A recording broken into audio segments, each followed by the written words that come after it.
Good evening, everyone. Welcome to the Common Law Court of Wales radio show. We have a special guest from Wales, funny enough. He's ex-RAF.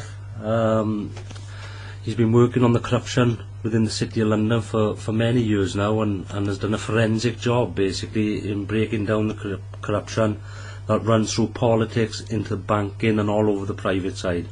So we're very lucky this evening to have Gordon Bowden with us. Gordon, can you hear me? 100%, Darren, 100%. How are you this evening, sir? I've got a bit of a cold, but that won't put me off. Right, you know then. So, well, we got a big subject, but we got plenty of time to do it. City of London, where would you like to start us off? Well, Finchley Road, if you want to go straight to the heart. Well, yes, if you like, but I mean, the City of London isn't quite a city, is it? It is a corporation in itself. That's correct. That's correct. You're well up on the information-wise. Yeah. Just for the listeners, then I'll just do a brief outline now. The subject matter that Gordon and I are going to get into this evening is primarily about the City of London, which most people think would be part of the UK, but in actual fact it isn't. It's a corporate fiction, and it is basically built on fraud, money laundering and extortion. Gordon has a magnificent case that encapsulates all of the above, and that's what we're going to get into. But yeah, if you want to start off in Finchley, Gordon, we'll take it from there and crack on, sir. Yeah, no problem. Yeah, I basically, in 2001, with the two attorneys of law forensic money trail, followed a fraud to which my partner was one of over 800 victims when I just got together with her. The forensic money trail were the two attorneys. They followed it through Austria and then back to the City of London, where they received virtually no assistance from the Serious Fraud Office or the Metropolitan Police. They were sort of given the spoof where they say, under the Mutual Treaty Agreement, if the South African police want any information, they will assist them under that treaty. Yes. However, there was no sort of taking up the case that London was the conduit for moving millions, hundreds of millions, in this particular fraud. Right, Gordon, the particular fraud, just for the listeners, could you give them an outline of exactly what sparked you off on this, the circumstances? I believe it was your daughter got robbed, is that correct? No. It was the new lady in my life. Okay, yes. She had lost her husband with cancer. Yes. I was divorced. And what she had done was she took the advice of a long family insurance broker, who came across this by way of two of his ex-employees who were in Cape Town. I see. And it was a capital venture investment, and this insurance broker, his name was Fred Stradham. He got hold of all his clientele, said, "This is magnificent. It's a 3-month short-term investment, and after 3 months you'll get 30% return." That's what he told my partner. Anyway, to cut a long story short, 1 month after the payout should have progressed, there was still no joy on the return of her investment, which was $50,000. And another gentleman under the same broker invested $52,000 US. So there were two people in the same city that invested a total of $102,000 US. And then I took my partner, after she showed me the investment documents. I understood straight away, with my ability to dismantle a document. It was quite a complex document. However, all she had for contact was a mobile phone number. And what I did was I checked, and it was actually a satellite phone number, not a normal mobile phone. I imagine the alarm bells would have been ringing at that point for you, Gordon. Well, yeah, it did, Darren. And I said, with my military training, I understood when you're dealing with people that use sat phones, these are not normal people. And so I took her to see an investment broker within the bank, who then checked some of the paperwork and used the telephone number, the mobile phone number, the sat phone number, and contacted the piece of rubbish who was part of a syndicate who had defrauded over 800 people, to our knowledge. And within 2 or 3 minutes, while my partner had gone to the toilet, he looked at me and he said, her money's gone. And I said, yeah, I thought that. That's why I brought her to you, just to let her know. And then we went and we started the attempt at the civil recovery, using 2 attorneys at law, who travelled extensively throughout Europe and London to conduct and compile a full forensic money trail, which was excellent. They did a brilliant job. Right. And then after umming and ahhing, the people that we contacted, we could see that it was going to get nowhere. They were all saying, he's got the money, and so we took the full set of dossiers to the Scorpions, who were the leading South African anti-corruption and fraud police in South Africa. They were a separate unit from the police. They were supposed to be the best. I see. And then we handed it over to them, and then I started my own investigations using my own ability to recover documents, and that's where I got alarmed with the names of the people who were the main suspects.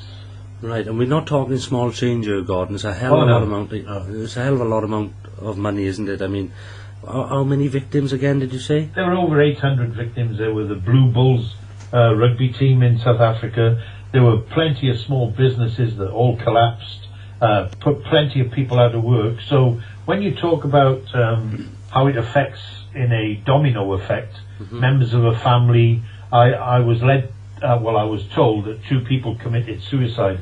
An old lady who hung herself in a kitchen, and another farmer who shot himself with a 12-bore. And that's how it affects people when they lose everything, because these people had mortgaged their properties, little farm holding, the one guy, the farmer. And then I sort of said, I'll make it my duty, I'll try and get justice for these people. And that's when I started. And it's been a long trail, but as I've gone through for the last sort of 6 years, I've understood a lot more than most people would on billion-pound organised crime. Not in Africa, but here in the city of London. Well, indeed, and it's been called by other financial investigators. It's the capital of fraud, this place, Gordon. There's no getting away from it. I mean, this LIBOR case, I mean, they do the precious metal fixing and all these things within the city of London. It's a huge industry, and it is primarily based on predators. These private bankers, they are psychopaths. They got no real morals or ties to any country or person. They just, their money is their god, and they'll just about do anything to do with it, to get it. Now, I mean, so you picked this trail up. Where did it lead you, Gordon? Well, I used the attorney's dossiers, which we had copies of, and then I started recovering documents on the individual suspects. And alarm bells started for me as an ex-forces person, was because the one instigator of the fraud, his name was Chris Dutoy, I found out by doing what they call an ITC search, which was the recovery of his employment history and his properties and his company history. And I found out that this gentleman was a senior ex-High Commission diplomatic intelligence officer. And then the witness that signed the fraud document was actually a guy called Hannes Venter.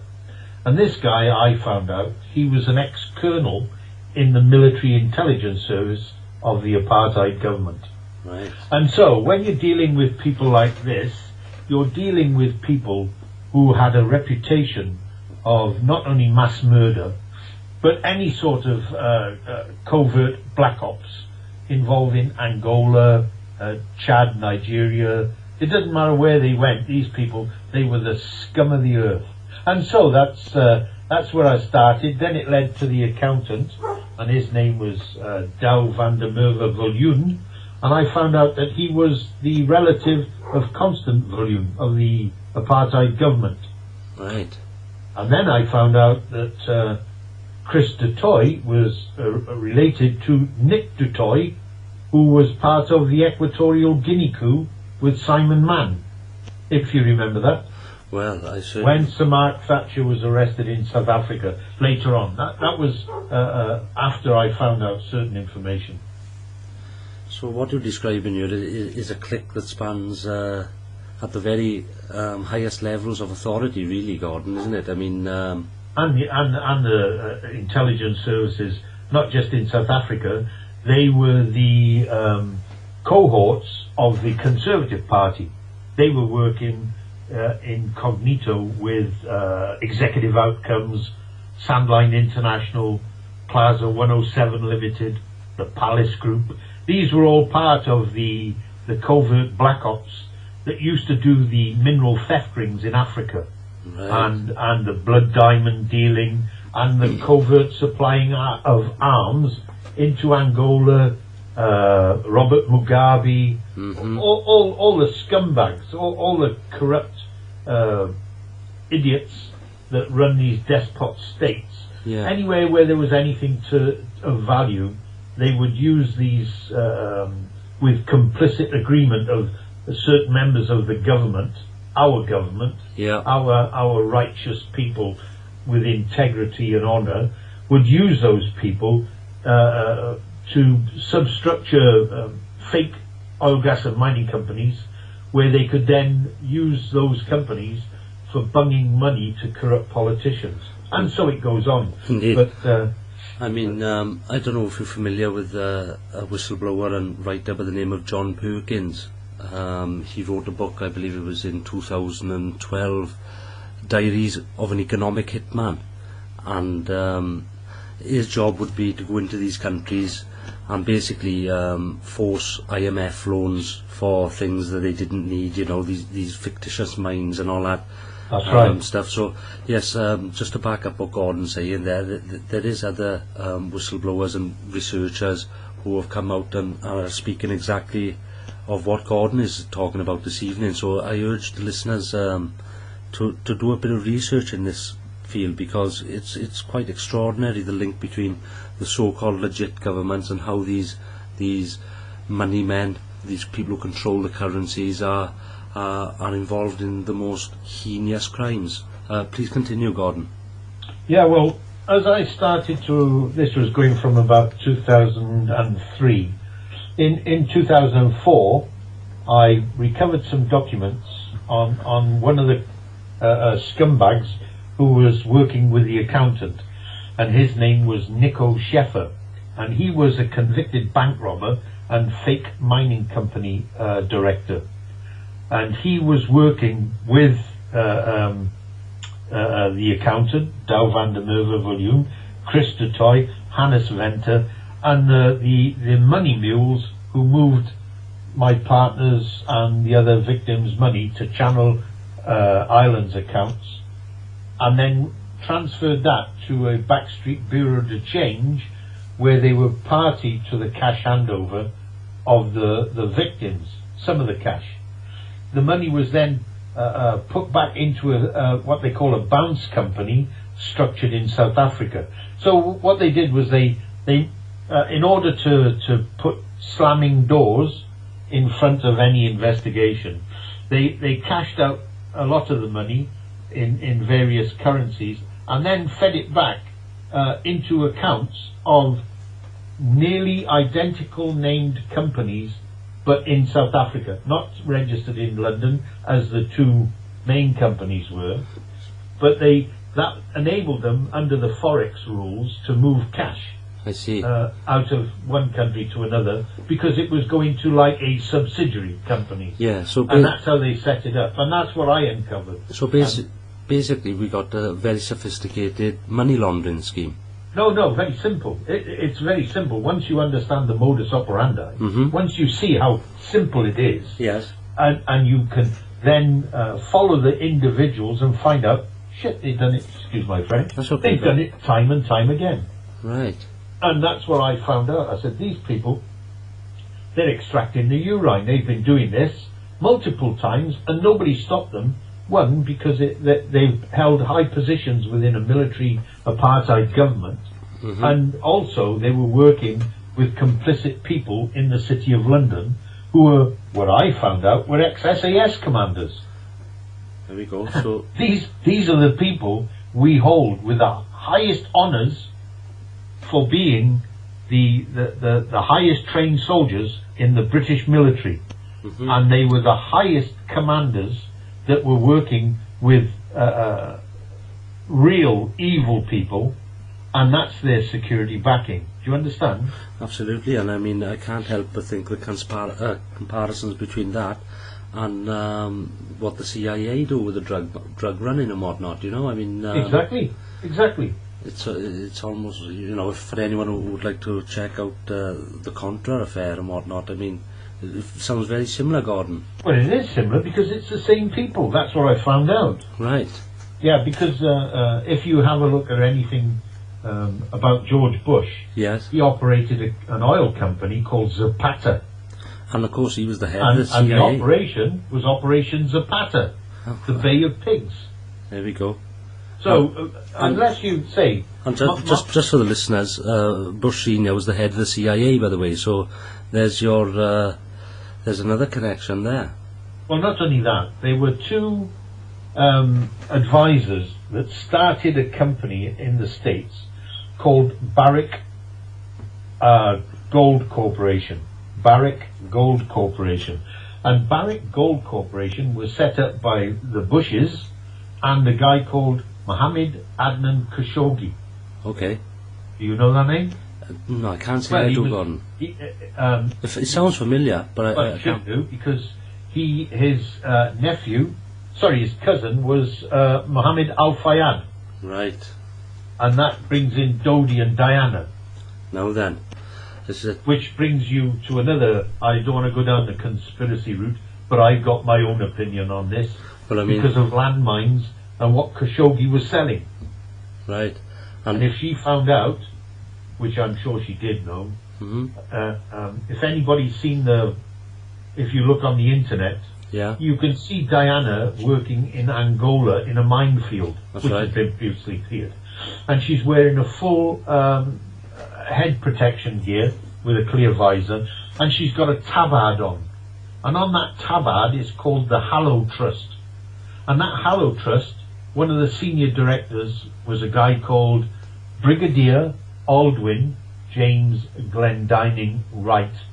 And he was one of the scumbags working with another SAS commander called Mark Blackburn, who both of them spelt their names slightly wrong to open different companies, which I found out and documented and challenged the police authorities that they were doing nothing because, one, Mark Blackburn was the senior advisor for the Ministry of Defence in SAS operations.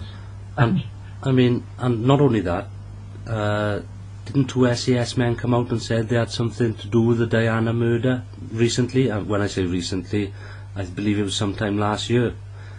Well, this is what I'm saying, is that when you understand how to dismantle a company using the forensic Companies House documents, you can lay them out until you can see the big picture. Right. When you're looking at one specific document, it means nothing. There are names and companies that mean nothing. However, when you do a spider web of all the companies and the directors and lay them out on a big table, what you can see is when you start pinning different coloured threads, it goes beyond coincidence that these people are all interconnected, either by common directorships of the same companies at the same time, who then operate what they call revolving doors into other companies where they move around. And this is how they do corporate espionage and asset stripping of billions of pounds of massive corporations. But when you have people like Blackburn and Wright, Aldwyn James Glendining right, you're talking about the creme de la creme of Her Majesty's Special Air Service. Indeed. But what I found out is when you recover the documents, that not only that, they were also working with Lonro. Have you heard of Lonro? No. Which is Tiny Rollins. And he was a German who started up this African substructures where they controlled the mining in Africa and all the hotels and all the tobacco companies. It was just a mass conglomerate of hundreds of little tiny companies all under the Lonro umbrella, and that's where Mohammed Adnan Khashoggi came in, Mohammed Al Fayed, and some real big conservatives. Right. So this is where we talk about how come Africa is so rich in mineral wealth, and yet we'll get adverts on Sky and Virgin, send £2 a month for little Seasway, he's drinking mosquito-laden water, you know. Yeah. They show these heart-rending photographs. Trust me, I lived in Africa for 20 odd years. The realities of what these people, it's mainly a scam, this adverts that they're putting on there. Yes, maybe they'll make a big video of somebody going there and putting a water pump in, but trust me, I lived in Africa for 20 odd years. I travelled much of Africa. It's a load of bullshit. Yeah, I mean... It's money. It's money. That's what they're after, is money. They're not interested in saving little Seasway. It's comic relief is just the same. Oh, provable fact. Geldof and Live. I mean, that other one, what's that other idiot? Bono. I mean, these boys are working directly for the Queen and the likes of Bill Gates. All the money. You're 100% right, Darren. Now you have a look at Bob Geldof, where millions went missing from the account. Yeah. Millions. Yeah, none of it went there. And what did got siphoned off to the private industry through vaccinations, which turned out to be, anything but. And all these other little scams and tablets, and most of it goes to the big pharmaceutical companies. I mean, they all have a slice of the pie, Gordon, don't they? Well, that's right. So I don't want to diversify or distract from going on to my main experience and expertise. Okay. Because I worked for Goldfields of South Africa when I left the RAF as an engineer. Yeah. I was recruited before I came out. I served my 12-year contract with distinction and commendation, and I decided to make a change in my life where I wouldn't be posted overseas and have to put the children in what they call it, boarding schools. Yes. And so then my family, 3 children, decided to make a difference. I was offered a job with the South African Air Force with 4 ranks higher than what I was in the RAF, but I didn't want to go back into a military environment, and so I joined Goldfields as a HVAC engineer and refrigeration, and worked on one of the biggest gold mines in South Africa and one of the deepest. You know, there's about 27,000 staff, working at 3.5 kilometers below the collar, below the surface. Massive mine, brilliant engineering, underground at those sort of hazardous conditions. Indeed. Because it's very hot, 96% humidity, 40 degrees Celsius rock temperature. So very inhospitable areas to work in. And I work with some brilliant people, absolutely brilliant. The native staff call me their brother because I worked just as hard as they did. I wasn't just sat on a box seat in my sandwiches drinking cold drink all day. I got in with the dirty stuff because that's the way I was always brought up. But I said brilliant career, and that's where I gained my expertise in dismantling fake oil, gas and mining companies by my ability with working with all the trade structures and the various processes within a mining industry, to understand that some of the people who were involved with my partner's fraud were also running fake mining companies in the DRC, Democratic Republic of the Congo, right, and Zimbabwe. And that's where I came across the real scumbags, a guy called John Arnold Breedenkamp and a guy called Conrad Billy Rautenbach. These were the real dog vomits who work in Africa, but work complicit with the British government, because this is all about money. Absolutely. It doesn't matter who's got it. If there's anything of value, they'll have it, and they don't care who they kill or who they maim, or if there's something there that's of value to the big boys in London, they'll do it. Indeed. And I mean, this goes back some years. I mean, correct me if I'm wrong, Gordon, but one of the Richardsons, the gang that were around at the craze time, didn't they go over there and start mining?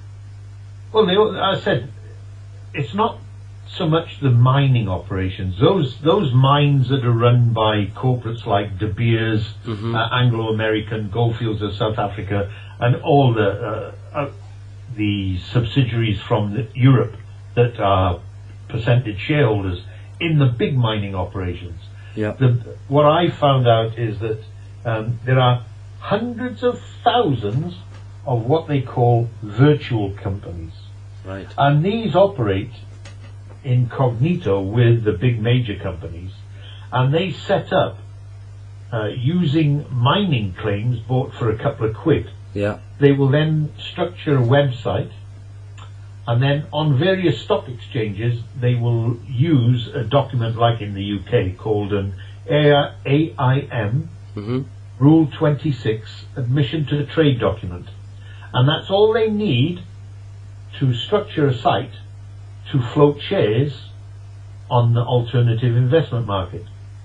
Now, the alternative investment market is a parallel to the London Stock Exchange for small startup companies to allow them to be able to raise money in order to progress their companies. Now, some of the companies that I've exposed have resulted in senior directors from France being removed from their positions of power. And I include Europe's fourth most powerful woman, and thanks to me and some of my published works, which were picked up by French-Swiss investigators, a woman called Miss Anne Laveron, Europe's fourth most powerful woman, and her husband, Oliver Frick, were kicked off the board of directors, along with others, in a massive fraud which involved $2.5 billion. That's not chicken feed. Certainly not. Oh, and so my partner's fraud led me to that by seeing what the common directors of the companies involved and the names of those major suspects spread an overview to myself when I started documenting and making a library up, which I have a massive library, and it's been duplicated on portable hard drives, which are held not here, but with people I don't even mention on the telephone or on the internet. Yeah. They have ex-military people who are watching my back, because obviously I've had threats from these people. They've bashed on my door a couple of times. Yeah. And issued me with legal threat, and I said lovely, because I know a bit more about court process. Well, I don't think they'd be wanting you in front of a jewellery garden. Pardon? I don't think they'd be wanting to put you in front of a jewellery in a hurry.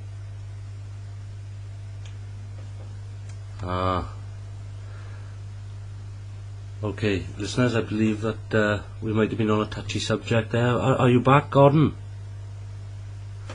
Right. I'm going to have to try and phone Gordon back. We obviously hit the spot there, and we've been knocked off. So I'll just...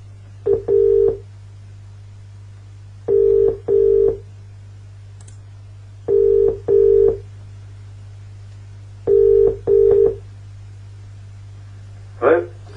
Is Gordon around, please? Speaking. Hello, Hello, Gordon. I think we upset some people. Quite possibly. I've no doubt. They often do Well, this. you know who owns Skype, don't you? Yeah. McAfee. All right. Well, there we go. It's a security system, and McAfee operates also Gmail. Right. I see. So they can listen into every single call. Well, I knew that way back because of the signals units that I which were linked to GCHQ. I see. But I've operated with that in mind. Do you understand? Well, of course. I mean, we expect these things, Gordon, in the work we do.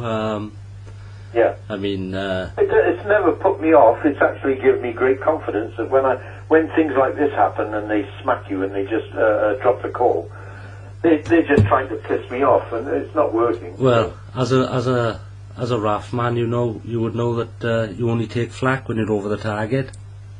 Well, that's right. They said, these people throw chaff out and they think that it's going to confuse people, but when you've been working with them, it doesn't confuse me. It just makes me 100% sure I'm hurting these people where it counts. That's not in the pocket. That's quite right. Now then, yeah. we're still rolling, Gordon, so I think we were at the point you was telling us about how, we'd gone through the connections between the special forces, the military, the private sector. We then tied that to the SAS. We touched on the Diana subject, and now we're going for the big guns, where they were taking the fourth most powerful woman in Europe. I believe we were just about there. If you want to pick it up there, Gordon, that's great. Yeah, well, as I said, my main expertise was to understand that the people in South Africa were working with people in the United Kingdom, very senior members of the House of Lords, MPs, and what they were doing was they were either blackmailing them or bringing them in, even working with our security services, and setting up these fake oil, gas and mining companies to be able to money launder billions, hundreds of billions of pounds, and be able to bankroll corrupt politicians in Africa and elsewhere. People in the Gulf states, anywhere where money was involved, where they could be able to channel money unbeknown to the Financial Services Authority, the HMRC.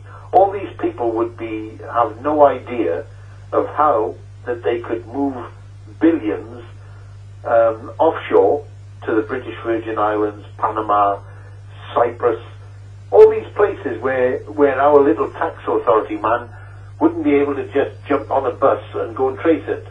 Mm-hmm. And that's where I came in. I followed these companies from South Africa, these fake mining companies, which then progressed to fake oil companies. And what I did was I started a library in about 2004, and I started to put down all the names of these companies, that these directors who stole these my partner's money, all the companies that they were operating. And then I progressed that to where I have over 1,500 fake companies. Right. It's a lot of paperwork. I bet it is.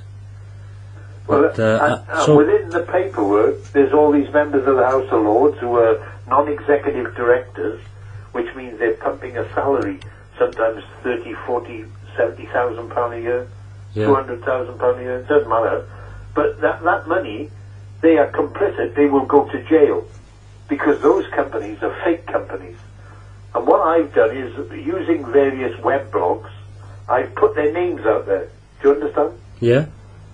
And they've never taken me to court. Well, that's what I said, is that two tried to knock on my door last year, 2013. And they were represented by their legal entity, a company called Memory Crystal, who operate out of 44 Southampton buildings in London.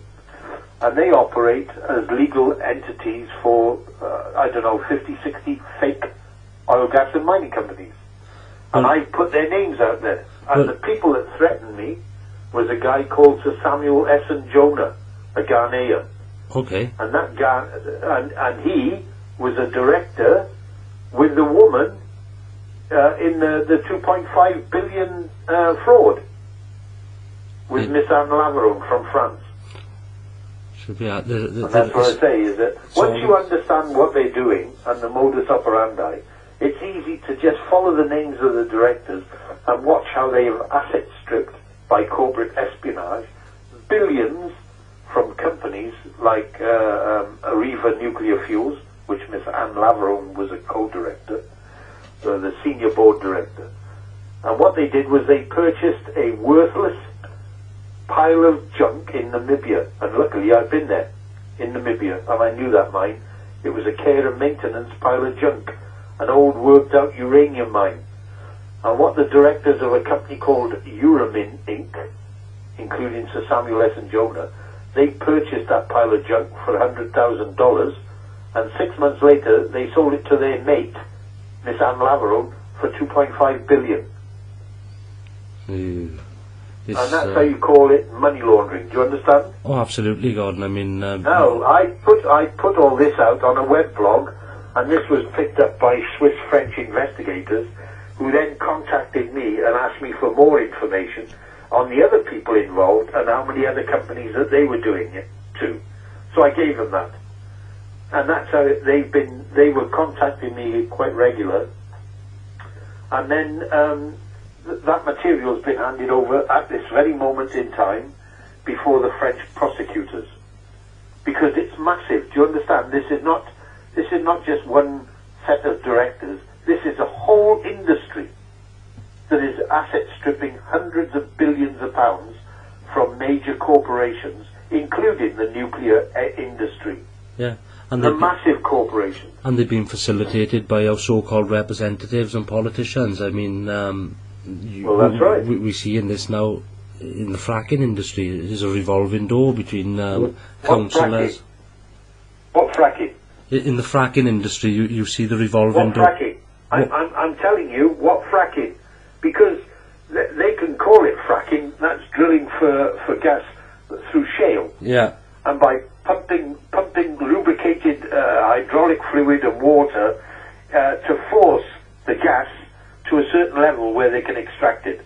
Now, if you set up a drill rig, yeah, how do you know if they're drilling to the levels that they say they're drilling?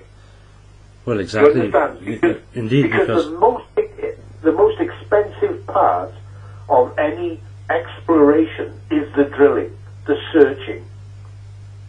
And what they're doing is extracting the urine. Now, I can name companies. Now, I'm going to name people on the air for your Welsh listeners who will find this man extremely interesting. Go on. His name is Right Honourable Peter Hain. Oh, he's the FD for Cardiff. Yeah. Well, I've named him in corporate documents.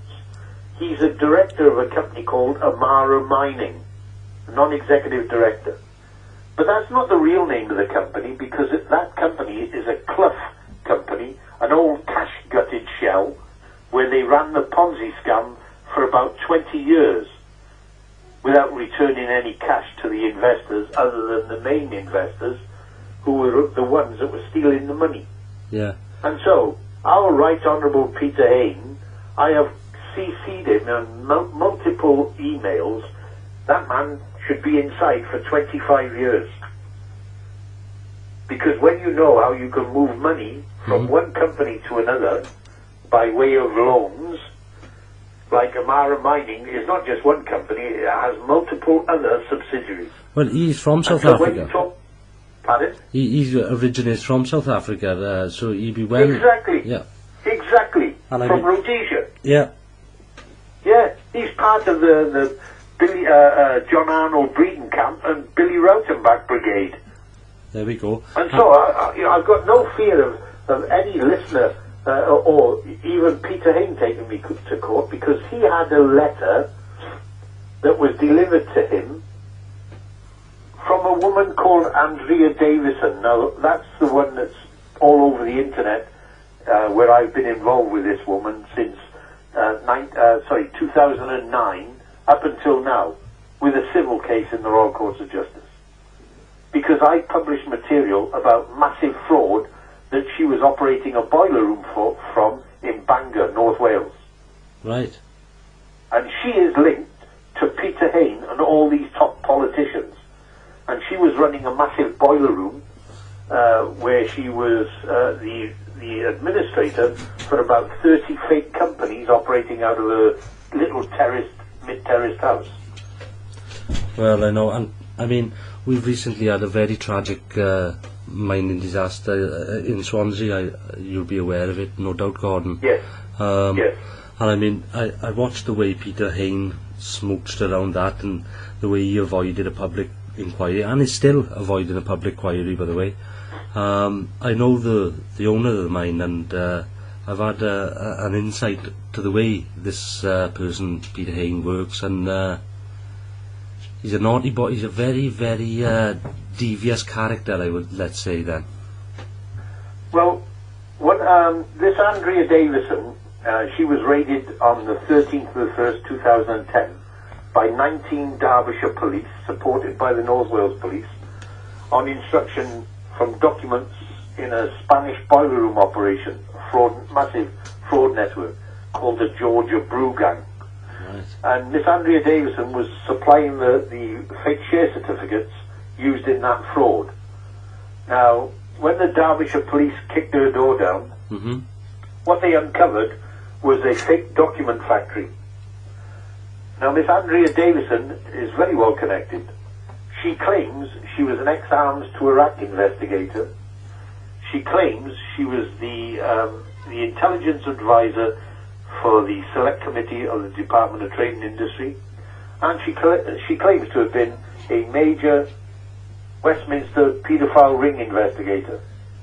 So, unbeknown to yourself and the rest of the Welsh population, this Miss Andrea Davison has been a long-time crook, going back to early teens, when she was involved in cannabis cultivation in the drug scene in Bangor, and later on they saw her as an ideal candidate to run as part of this massive fraud network. And so in 2002 they set her up to run a fraud organisation out of a suite address in Vancouver, Canada. Now, within that same building were fake oil, gas and mining companies linked to the Toronto Stock Exchange. And so my experience then spread, not just in the UK and South Africa, it then spread to Australia and Vancouver. And then by cataloguing all the companies and their directors, what I saw was the extent of this was not just a gang of 20 or 30 people. It involves thousands of people, so you can imagine the revenue that's floating through various accounts. Oof. It's hundreds of billions. It would be astronomical. Massive. Yes, indeed. Yeah, it's astronomical, but what the people made a very big mistake. They never thought somebody like myself would sit down and do the dismantlement, using my mechanical and engineering experience, to understand their modus operandi, that they were just running it time and time again. They never changed it because it was so successful. Yeah. And that's what I've done. And so anytime our Right Honourable Peter Hain wants to thinks he's going to take me to court, I love it, because then I can release documents using my bit of court experience, which will put him in jail for 25 years. Well, yes. And I'm waiting. Well, there we go. Come on. Well, one of the documents, when this Miss Andrea Davison's property was raided, about three months later, in a panic, she released a 2-page document on the internet under a website. And on that document there were 7 header bars in blue. And I stumbled across it by accident. And from that website, using those blue header bars, I recovered over 400 pages, including personal letters from members of the House of Lords, Tony Blair, Ken Clark, Peter Hain. So, anytime that smug piece of crap wants to try and take me, then I'll be waiting.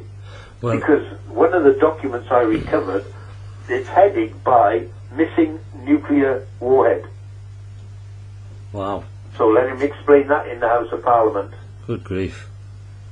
And that's what I said to you, is that what I've been trying to do these past 10 years since we came back, is to get to people like yourself to understand that this land of honey and opportunity for the righteous and the good people who run this country is that there are far more devious, evil people sitting in number 10 Downing Street than you can ever imagine. Well, you've They got are scum. you've got me thinking, Gordon. I mean, this tragedy that happened when the mine flooded out in Gorsine, in Swansea, and they tried to pin it on the manager, who was a very professional man, and I mean, very respected in the mining industry, and apparently the plans were not correct, and the seam was opened, and of course they got flooded out. Now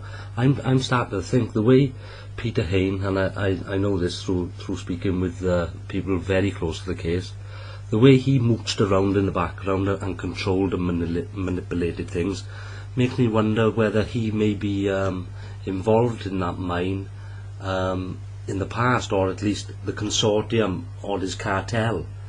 Well, that's what it is. You're right there, Dan. It's a cartel, and these people that he's working for are the Rothschilds. Mm-hmm.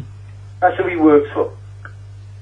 Yeah, because he's believe it or not. He's avoided. He tried to pin it on the owners and the manager, and then when the jury come back and said, "Hey, listen, there's no chance that these people could have had any foreknowledge of this," he has done his best to just cover the whole thing up. He won't allow the public inquiry. He comes out with the usual rhetoric, it'll take too much time and this, that and the other, and you just look at the guy and it costs too much money, you see, to find out the truth. Yeah, well, it sounds like you've got a bit of truth on him, Gordon.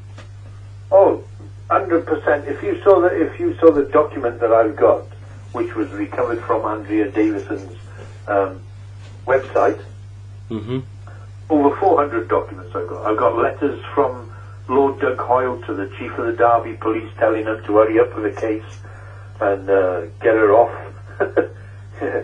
Yeah, so there's evil in this country.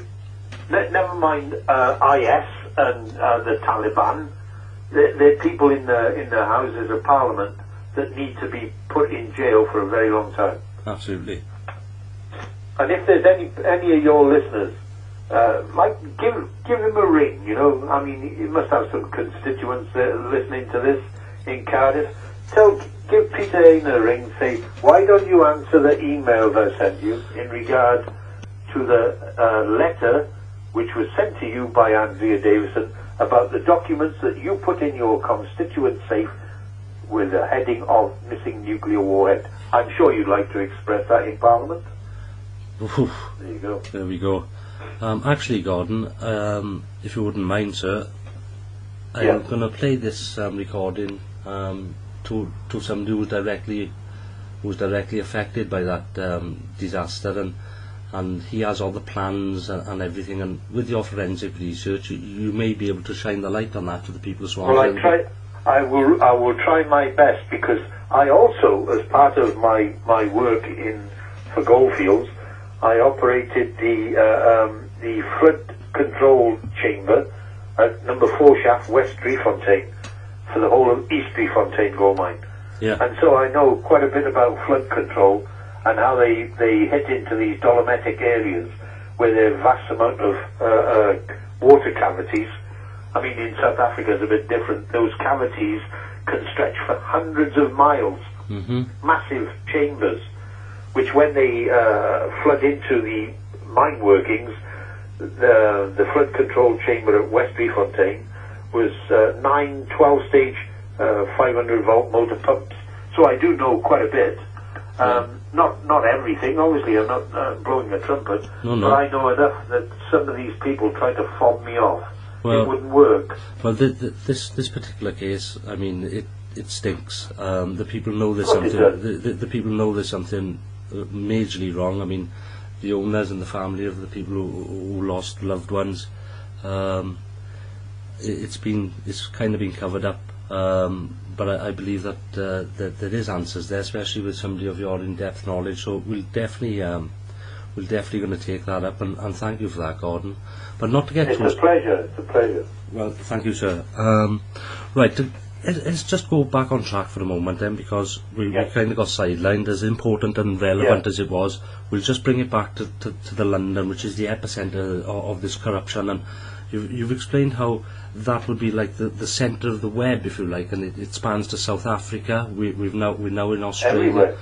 Yeah, can you tell us a bit more about that? Yeah, well? what I did was I traced using the attorneys' dossiers, the money trail dossiers. I traced it to the accountants and auditors who set up the two companies that were involved in the major fraud in South Africa, and they were a company called Smallfield Cody & Co. Now, our attorneys, because they were on such a short time span in the United Kingdom, they were busy correlating all the documents and the forensic trail. They didn't have a chance to go through it as in-depth as I did while I was in South Africa. And what I uncovered was that every single company operating out of Smallfield Cody & Co. and the two companies involved in my partners had an originating address. And that address was 788 790 Finchley Road, and it was then being controlled by the administrators of Company Directors Limited and Temple Secretaries Limited. And those people were a woman called Barbara Cahan and a guy called David Perlman, Mary Philomena Stevens, and others not so high up within the administrating ranks, but those 4 or 5 people had control, when I checked it, of over 206,000 companies, shell companies. And all those companies were then linked, when I did the research, to asset stripping the American defense budget in one fraud of $1.5 billion. Two companies set up out of that same address in Finchley Road. One was called Red Star Enterprises Limited, and the other company was called Minna Corp. And they had substructures and subsidiaries set up in Gibraltar, where they were asset stripping the American defense budget for fake fuel deliveries to the Manas Air Base in northern Afghanistan. And what they were doing was getting the clerk to sign an invoice for aviation fuel for our military jets, and those jets of the coalition forces in the American military. So what they stripped the American budget of was 1.5 billion. What they stripped ours of, I haven't had a chance to look at. Billions. Absolutely. It's billions. It's And this is just somebody, look, I'm just one person on my own, as you understand. indeed. But because I followed and I've catalogued everything, it's because it's company's house documents, they are forensic documents, so that they can be called in a court of law for evidence that if it's any of my accusations where it has any substance, any police officer can check for accuracy as to the ability of myself to recover documents, and therefore understand how the same people can operate thousands of companies. I'm talking 250 to 500,000 companies. Good grief. Where billions have been silted to the British Virgin Islands, Panama, Barbados, and Cyprus, and the Channel Islands.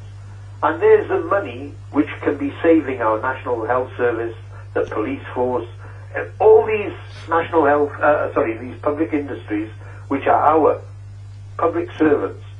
And yet, every time I've taken these documents to politicians, they shit themselves. Of course they do. Me. No, well, Because what I'm showing them is where politicians are members of directors of these companies, which are fake companies. yeah, and I mean they totally asset stripping everything. Every public utility now is going, and the health service is well, it's in the cross. Their main objective is to privatise it. That's right. I mean, That's what they're trying to do. They're trying to give their mates in Parliament or their chums in the Indian business world, these companies like Tata took over Land Rover. I mean, they're talking about our industries, the car industries. There's not one owned by British. no, They're all foreign companies that own our companies, although they got the British name. yeah.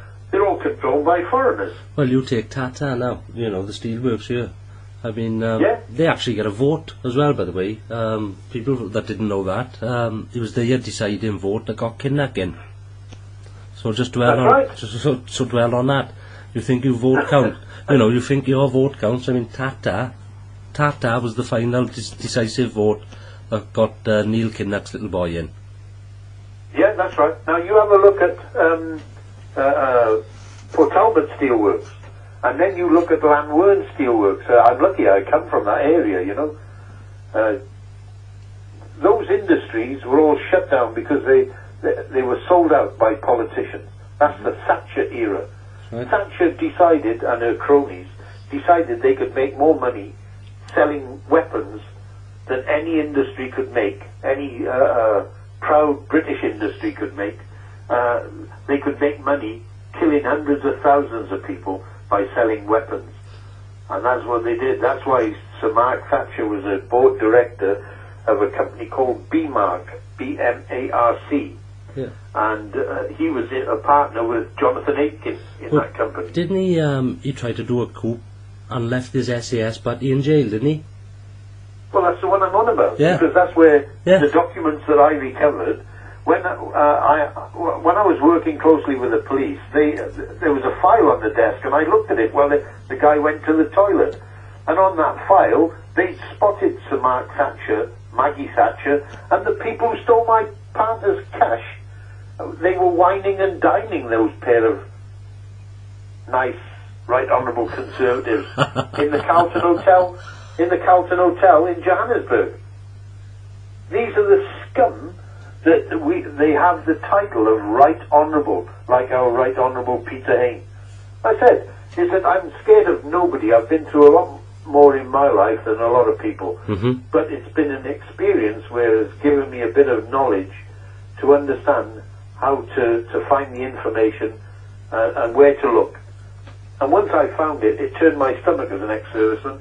It made me want to vomit, and I did vomit when I found out that Sir Mark Thatcher and Maggie Thatcher were being wined and dined by the people who stole over 800 victims who had families and children and lost a lot, and some lost their lives. And I said, this is the right honourable people that we've got to govern in this country. Well, they got absolutely. But then it progressed. I say, the City of London, I assure you, what I did was I worked out of that address in Finchley Road, Yeah. 788, 790 Finchley Road, and I found that other companies with the same directors were also operating out of 26 different Finchley Road addresses and North Finchley addresses. They were all interconnected with the same group of directors. And that's what I focused on. This is why, I don't know if you've seen that, I was invited to go and speak at the steps of Trafalgar Square. Did you see that one? I seen bits of it, Gordon, but for the listeners who may not have, can you give them an outline of what happened there? Because you done a bit of damage that day. Well, on the 1st of the 3rd, St. David's Day, is that I was invited to go down by a guy called Mitchell Anthony. He runs a group called Aspire, and they invited me to give to address the people on Trafalgar Square steps about corruption in the City of London. And thereafter, after about 35-40 minutes, we walked from there to the BBC headquarters. But the BBC were well warned because the riot police were there, the barricades were up, and it was a long walk for an old, rather stout gentleman like myself. They never put that warning on when they said, give up smoking, I can assure you. But I pulled my own case and carried my own bags, and then the guy with a megaphone was challenging the BBC to come out and take some forensic documents off me related to corporate fraud in the City of London. And so the second in charge, I believe, of the BBC came out, and we had a brief chat over the barrier, and he invited me in. And so the crowd were quite spontaneous in shouting hurrah. And I went in and showed him, one was the forensic money trail document of the attorneys of law, and various documents linked to various corporate radio stations. Okay. Who are working incognito with those out of Finchley Road. Like Russia Today. Oh, yes. You've heard of them? Yes. Russia Today, the Palestine Telegraph, Press TV, all have their origins out of that address in Finchley Road. Work that out. That is a curveball. Well, it's a curveball because it shows who's running those radio stations. And it's not the Russian intelligence service, is it? It's ours, with Mossad. Wow. That is... exactly. That is... Because when you check the board of directors of those companies, these are the people that are taking the mick out of us. They're treating us like imbeciles. Because, say, most of the population would never have the chance to spend the time to research, to do the back trails of these companies and their directors. But once you do it, once you find the hornet's nest, the rat's nest in Finchley Road, it's easy. Because, I mean, the way they got it set up now is if there's these two opposing financial powerhouses. I mean, you've got the China, Russia and the rest of the BRICS versus the Western banking Ponzi scheme franchise, for want of a better way of putting it.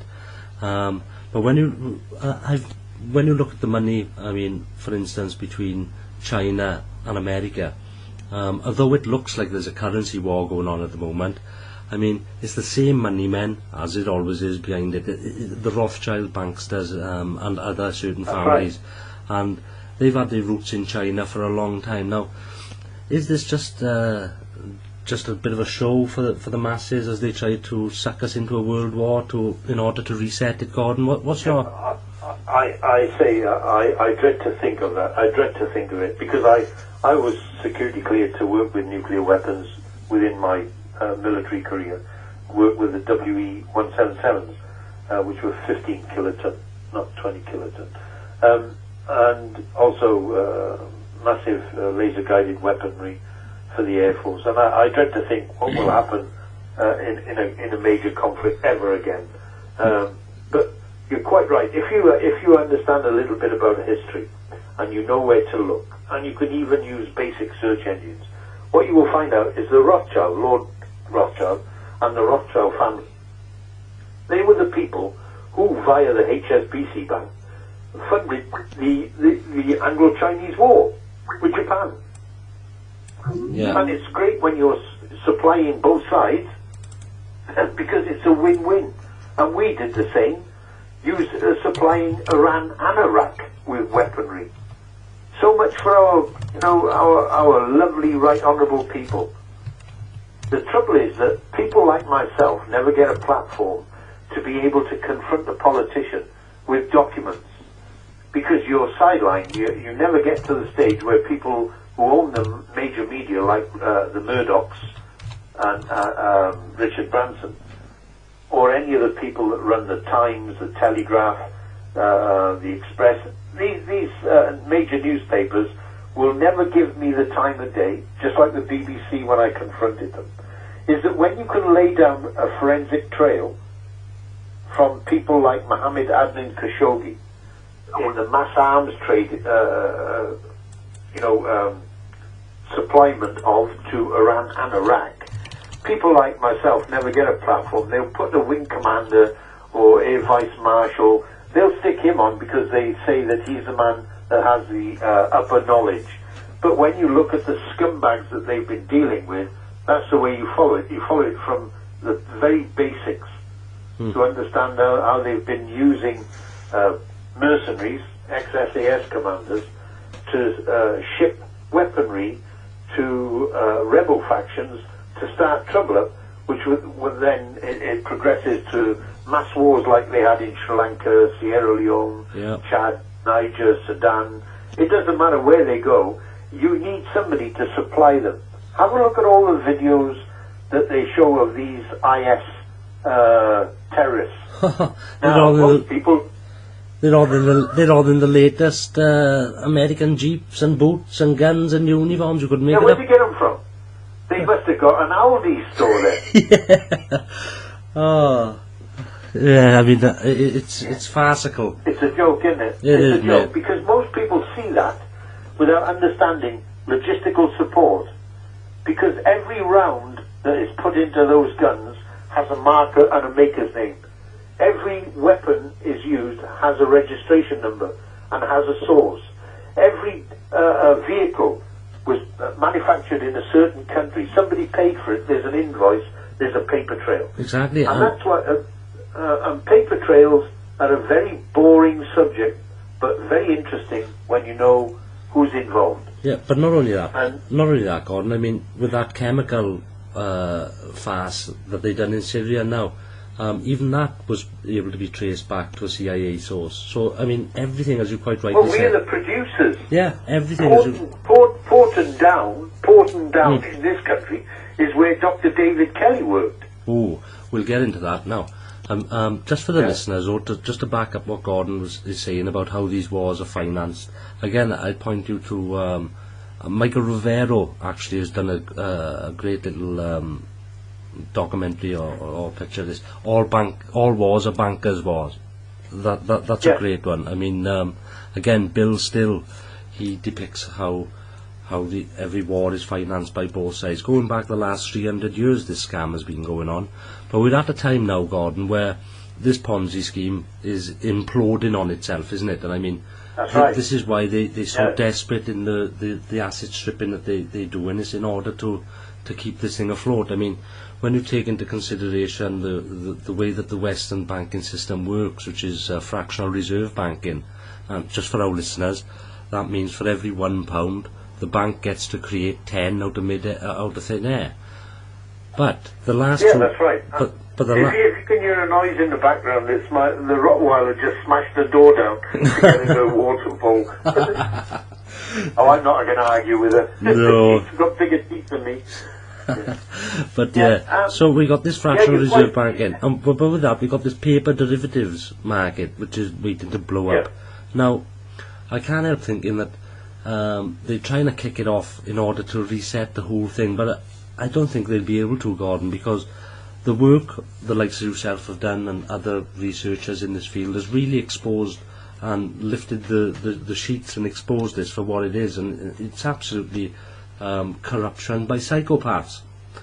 That's right. And I've said, if your listeners want to understand, is to keep it simple. Yeah. Because when I try to explain to a lot of people, it goes over their head. They cannot believe that man that's just stood up in Parliament and all his cronies could be the people, the vile, thieving scum that I know that they are.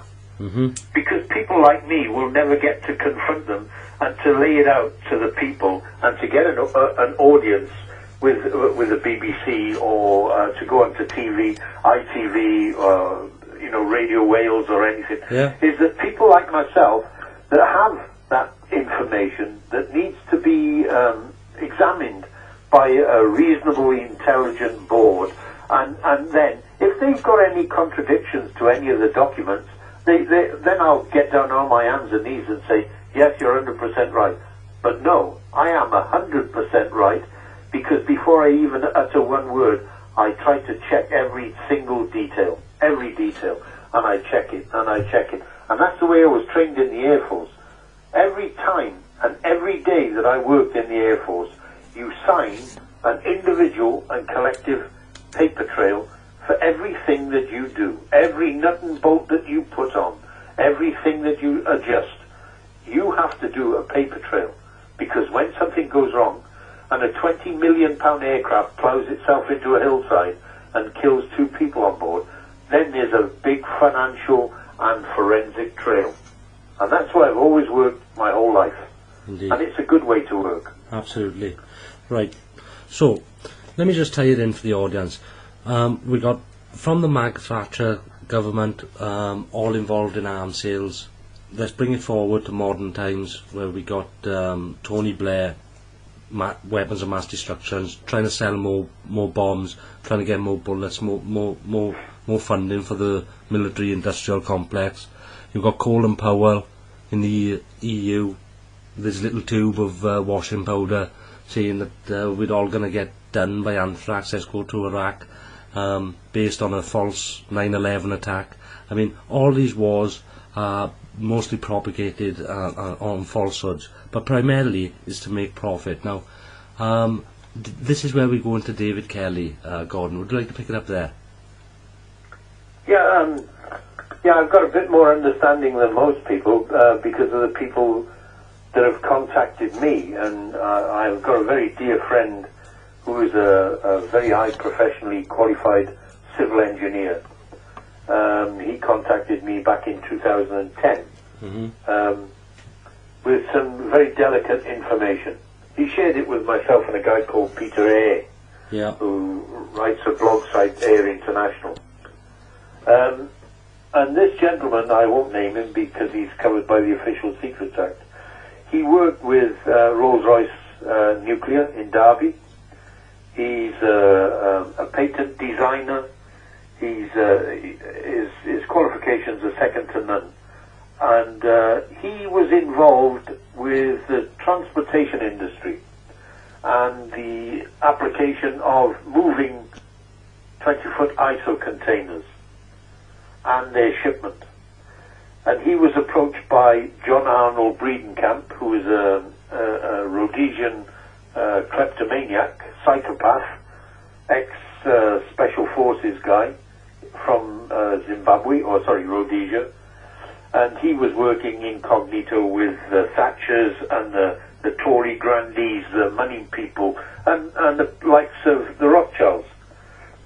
And he was his business was with his brothers was not too well off financially, and he was approached by John Arnold Breedenkamp to use his machinery to load 20-foot ISO containers for the transportation in the arms industry, weaponry, munitions, and he was actually taken to Pelindaba, which is north of Pretoria.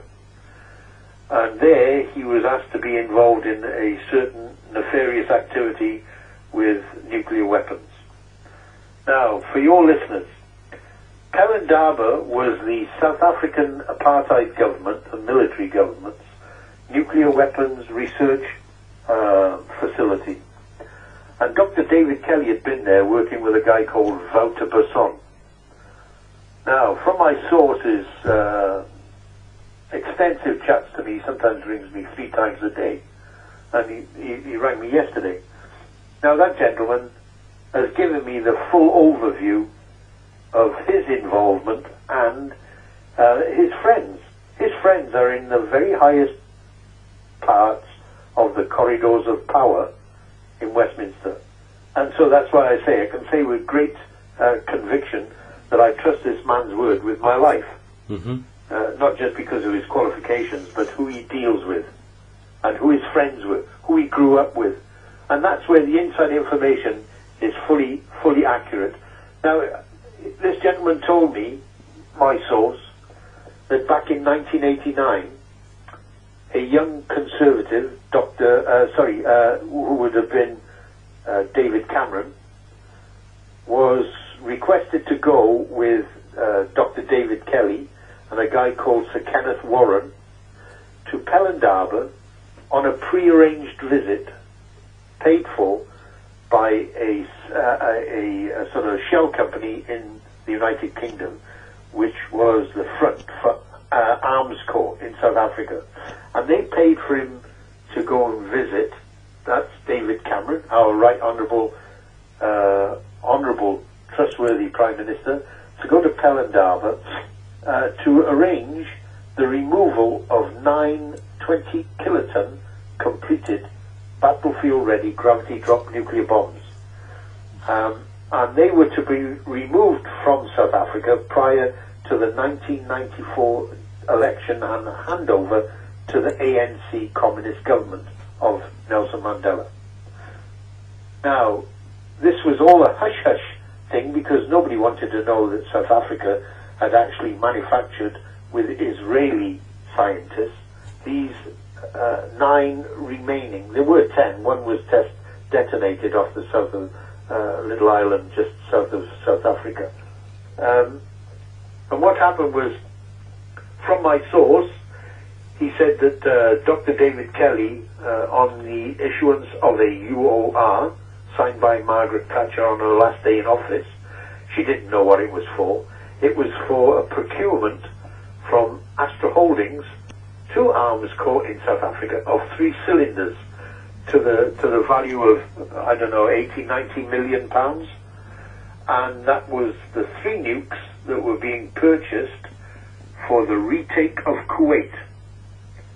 Now, I am told by my source that Dr. David Kelly went to Pelland Harbour to arrange the transportation where these 9 nuclear bombs were fitted to transit cradles, which were then attached to parallel rails and floor bolted to the pans of 20-foot ISO containers, and then railed, the whole 9 of them in individual containers, were railed to Durban, where at Durban, Dr. David Kelly was authorised to hand over cash, which had been raised by a load of Tory grandees.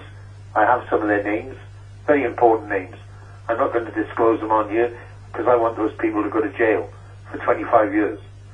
However, the cash was exchanged, and those 6 were sent to Chicago for decommissioning, and 3 were diverted to Oman, where they were offloaded, and they were put in a transportation storage facility, and those weapons were to be used as a retaliatory weapon if Saddam had used chemicals or bioagents on our UK and coalition forces in the retake of Kuwait.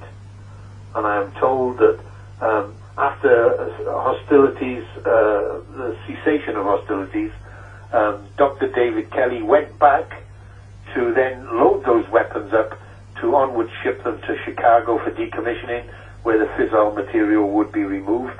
And when you opened the containers, the weapons were gone. Whoa. 3 20-kiloton battlefield-ready gravity-drop nuclear bombs that were purchased by the Tories. Now, this was a massive fraud in the making, a cash fraud, because I am told what they intended to do was that the Tory grandees and other VIPs would raise cash, pay for it, and then overcharge the state, our government, for that procurement. So they were middlemen. And what they did was they obviously made a bookload of money each out of this deal, but things went wrong. When Dr. David Kelly opened up those containers in Oman and they were gone, who could say anything? Nobody. Who's going to say that they've lost 3 nukes? Poof. And so I'm told that the person that stole them was the orchestrator of the deal between Arms Corps and Astra Holdings, and that was John Arnold Breedenkamp, who lived a few doors away from the Thatcher home, family home. And so the information I've got is from somebody that's been involved. This is not conspiracy or hearsay. This is from people involved. Indeed. Now, I would like a politician to put me in front of a panel on a major media and ask me to elaborate on that in their presence, and for them to go before Q&A, Prime Minister's questions, and get this out in the open to the public who pay for those right honourable people because they are public servants. Absolutely. I am told by my source, and by information you get off the internet, that on the 25th of May 2009, one of those stolen, missing Conservative purchased nukes was detonated by North Korea. Now, if you know anything about the Nuclear Explosions Act of 2009, anybody that has any knowledge of a nuclear explosion in peacetime, not associated to war, is eligible to go to trial and face life imprisonment for causing a nuclear explosion. So, if my figures and my names are right, people like Tony Blair, David Cameron, and most of the senior government ministers would all go to jail for life because I have told them about this. And my source by virtue of his profession and his qualifications and biography history involvement with John Arnold Breedenkamp, and letters that he holds between himself and Tony Blair, if this was to be made public, which I hope in a little way via your radio and your listeners, is to understand the filth that we have in government and what they're capable of doing. I put it to you. Well, I can tell let you. let any of your listeners contact Right Honourable Peter Hain and ask him about that missing nuclear warhead letter that was sent to him by Andrea Davison, where he put documents in his safe. And you're quite right about blackmail and how it can progress people in the corridors of power, because that's what it is. It's a tit-for-tat blackmail network of thieves. Well, Gordon, I can tell you that this will go everywhere, my friend. Well, I hope so. Well, it will. It'll go to every country in the world. I mean, we have a strong base, and this will be made into listening for people who have not got access to the computer within the community. I mean, we'll put this one on little DVDs and put them through letterboxes and everything, that you're going to be heard. Well, this is why I say to you, is that when I get contacted by people who ask me to go on a radio show, well, I'm certainly not scared of anybody in my life. Mm-hmm. And I've been threatened by, I've been shot at a few times in my life. I didn't like it. Mind you, I didn't want to be there in the first place. Yeah. They sent me. And so when it comes to expressing my wish to protect the people of my country, mm-hmm. not a politician who wants to make a couple of million, that's not my objective. My objective is to protect the people of my country, and that's what I signed up for many years ago when I was a young, fit man. And everybody that puts a uniform on in the lower ranks when you join up, they also have that belief. And what these politicians have done to me is they ripped my soul out over the last 14 years of my life, because I fully understand how naive I was as a young man who put a uniform on and went to many far distant shores. But I always took the belief that my country was the saviour of theirs, to protect the weak and the meek and the mild. And I've learned all we were being used for was to manipulate business for certain politicians and bankers. But that's how you live and learn, isn't it? Is that knowledge is an amazing stage in your life where you go through and you reflect on your life, mm-hmm. and you can see where you made the mistakes. I will not make the same mistakes as Dr. David Kelly. I will make sure that this material is covered, duplicated, and held by others, and that's what I've done. Absolutely, and you're quite right. That's right. probably what's kept me safe.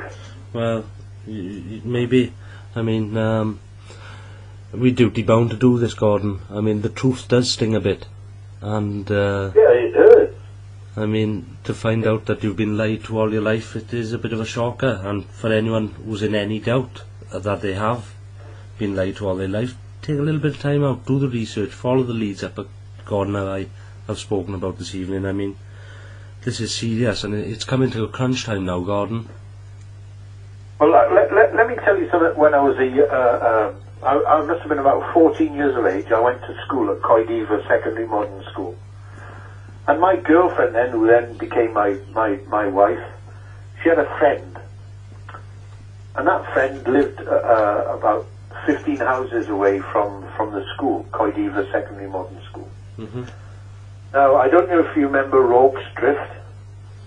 Remember Rorke's Drift? I've seen the film Zulu, in yeah. Natal. Mm-hmm. Yeah, the South Wales borderers fought off the Zulus. That's correct, yeah.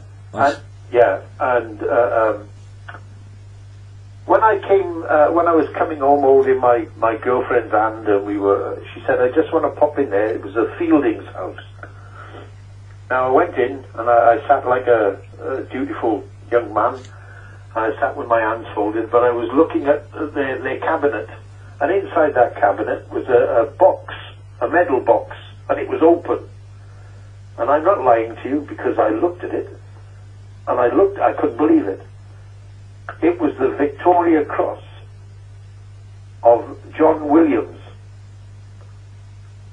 Do you understand that?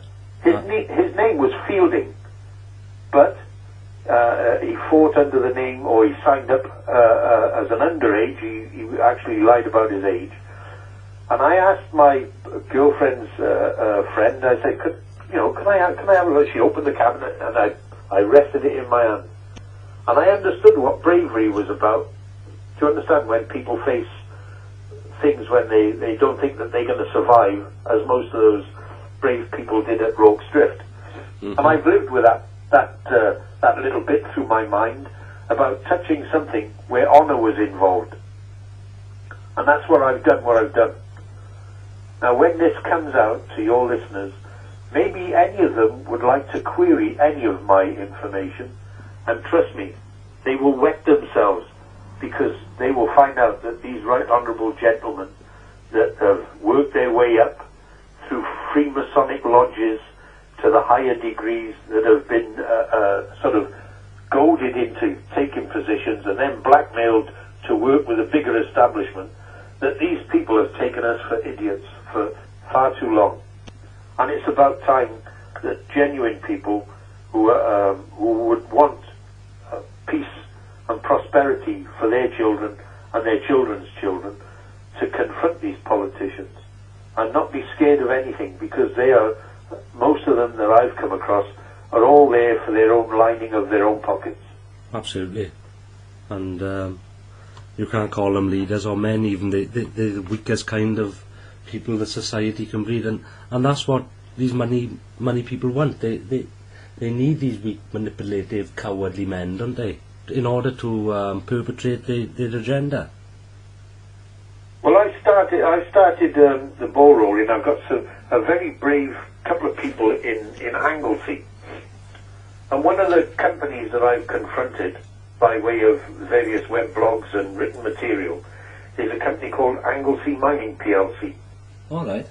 And they operate out of the Paris mine, supposedly, and that company was founded in 1984. And do you know how many ounces of ore they've mined in that 30-odd years? Go on. Not one teaspoonful. Good grief! And I bet. And they have cash burned hundreds of millions of pounds, and nobody said a word. Why? Because the board of directors are linked to Anglesey County Council. Well, that doesn't surprise me, but the fact well, that the man is your listeners can understand that when you find out the forensics of a company and be able to dismantle its directors and their history of running virtual mining companies, multiple. And how many companies that they are getting salaries for every month and never having mined anything, then you'll understand about the word frustration. Well, this is what's boggled my mind here, Gordon. I mean, you can understand the corrupt, greedy, soulless politician. I can get that, but to put up a fictitious company and to not even mine a spoonful of ore or anything, I mean, the cheek of it. I mean, and these are the people who absolutely torture the working class or anyone, who don't pay taxes. Right. They terrorise us, and then they got the gall to come on. As you say, it's sickening, and That's right, it's sickening. Yeah. If you looked at, say, my main concern with Anglesey Mining PLC was my research into its directors. And what I found out was that on Anglesey, the actual Paris mine, is the shaft that was sunk in between 1989 and 1991 was called the Morris shaft. Now, I did the research on the directors going back in 2007, 2008, because I followed one who was linked to my partner's fraud in South Africa. His name was Malcolm Alec Byrne, and he was on the board of directors, the past board of directors of Anglesey Mining PLC. He was a con artist in South Africa. Now, the Morris shaft was named after one of the original directors called Dr. Hugh Morris, and he was involved in the nuclear industry.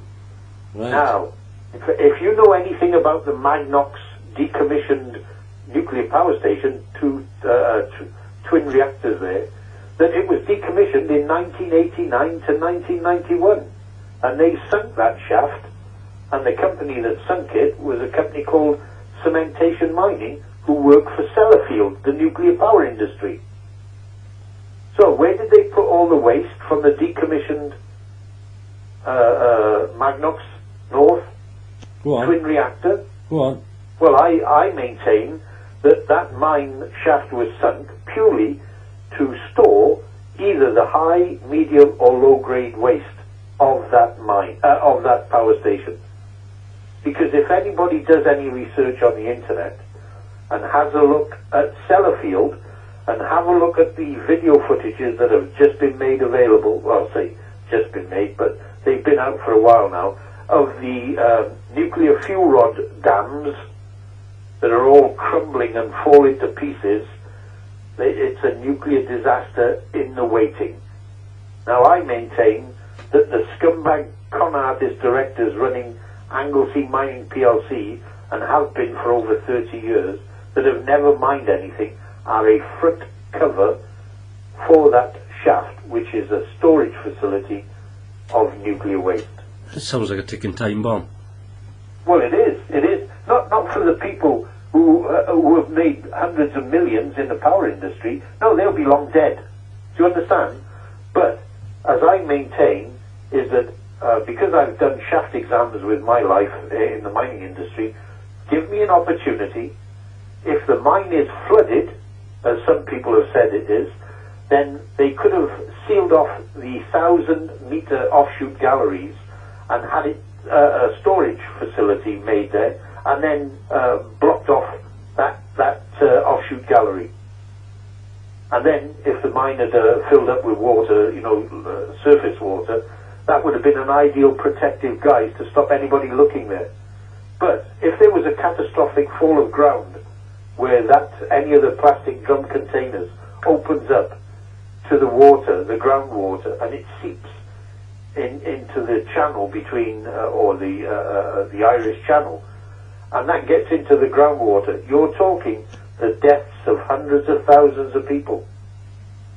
And that's why I've done a confrontation, I hope, maybe with a bit of assistance from yourself. I'm setting up a PowerPoint presentation for the people of Anglesey, with people in Anglesey. His name is John Andrews. You can find him if you want to. Yeah.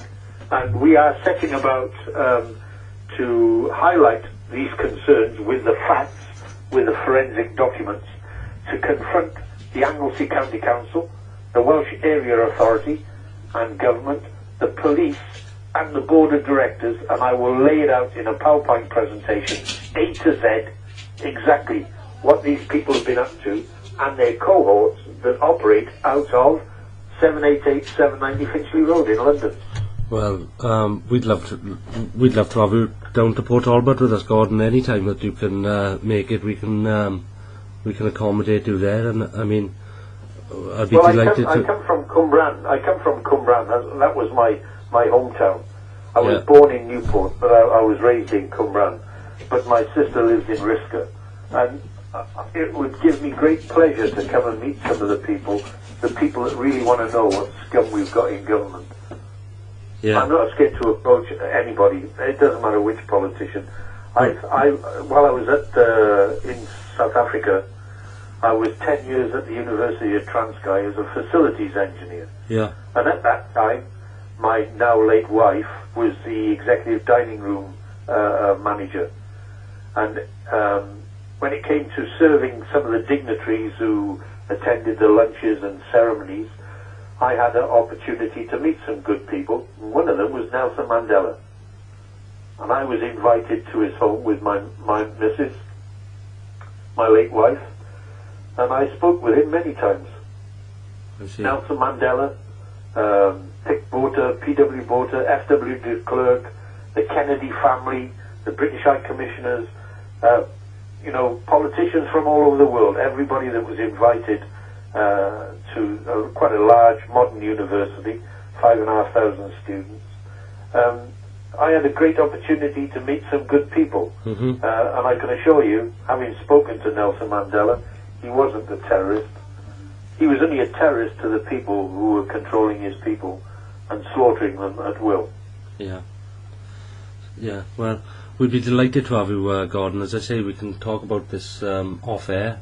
and arrange for you to come down and do that presentation, which we'll duly record and get out. I mean, we'll make this a priority in order to get this information out there. I mean, it's absolutely vital, not only for people to understand the corruption, but the depth of the corruption is absolutely staggering.